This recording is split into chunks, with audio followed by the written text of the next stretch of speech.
চালাক বৃদ্ধা।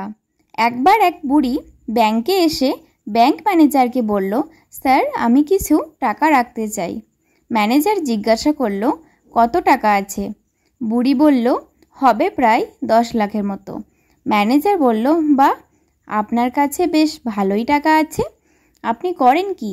বুড়ি বলল, তেমন কিছু না স্যার, আমি বিভিন্ন খেলায় বাজি লাগাই আর বাকি সময় সবার সাথে যে কোনো ব্যাপারে বাজি খেলি। ম্যানেজার বলল, শুধু বাজি লাগিয়েই এত টাকা জমিয়েছেন? আজব ব্যাপার। বুড়ি বলল, আজবের কিছু নেই স্যার, আমি এক্ষুনি 1 লাখ টাকা বাজি ধরতে পারি যে আপনার মাথায় ফলস চুল লাগানো। ম্যানেজার হাসতে হাসতে বলল, না দিদা, আমি এখনও যথেষ্ট যুবক আর আমার মাথায় ফলস চুল লাগানো নেই। বুড়ি বলল, তাহলে লাগাবেন কি বাজি? ম্যানেজার মনে মনে ভাবতে লাগলো যে এই বুড়ি নিশ্চয়ই পাগল মনে হয়। যাই হোক, 1 লাখ টাকা ফ্রিতে কামানো যাচ্ছে, তো অত ভেবে লাভ কি। ম্যানেজার রাজি হয়ে গেল। বুড়ি বলল, যেহেতু 1 লাখ টাকার ব্যাপার, তাই আমি কাল সকাল 10টায় আমার উকিল নিয়ে এই কেবিনে আসব আর ওনার সামনেই প্রমাণ করা হবে। আপনি কি রাজি?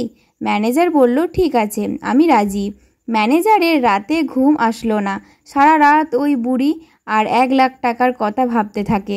পরের দিন সকালে ওই বুড়ি তার উকিলকে নিয়ে ঠিক 10টায় ম্যানেজারের কেবিনে উপস্থিত। বুড়ি ম্যানেজারকে বলল, আপনি কি রেডি? ম্যানেজার বলল, একদম রেডি। বুড়ি বলল, যেহেতু প্রমাণের দরকার, তাই আমি আমার উকিলের সামনে আপনার চুল টেনে প্রমাণ করতে চাই যে চুল আসল কি নকল। ম্যানেজার ভাবল, 1 লাখ টাকার ব্যাপার, একটু চুলই তো টানবে। তাই সে রাজি হয়ে গেল। বুড়ি ম্যানেজারের কাছে গিয়ে চুল ধরে টানতে শুরু করলো। আর ঠিক এই সময় বুড়ির সাথে আসা উকিলটি দেওয়ালে মাথা ঠুকতে শুরু করে দিল। ম্যানেজার বলে উঠল, আরে আরে উকিলবাবু, কি হলো, এভাবে দেওয়ালে মাথা ঠুকছেন কেন? তখন বুড়ি হাসতে হাসতে বলল, কিছু না স্যার, উনি শক খেয়েছেন। আসলে ওনার সাথে আমি 5 লাখ টাকার বাজি ধরেছিলাম যে সকাল ঠিক 10টায় শহরের সবথেকে বড় ব্যাংকের ম্যানেজারের চুলের মুঠি ধরে টানবো। বুড়ির লাভ হলো 4 লাখ টাকা। ধন্যবাদ। আমার এই ছোট্ট গল্পটি আপনাদের যদি ভালো লেগে থাকে তো একটা লাইক অবশ্যই দেবেন এবং বন্ধু ও প্রিয়জনদের শেয়ার করে চ্যানেলটি সাবস্ক্রাইব করে পাশে থাকবেন।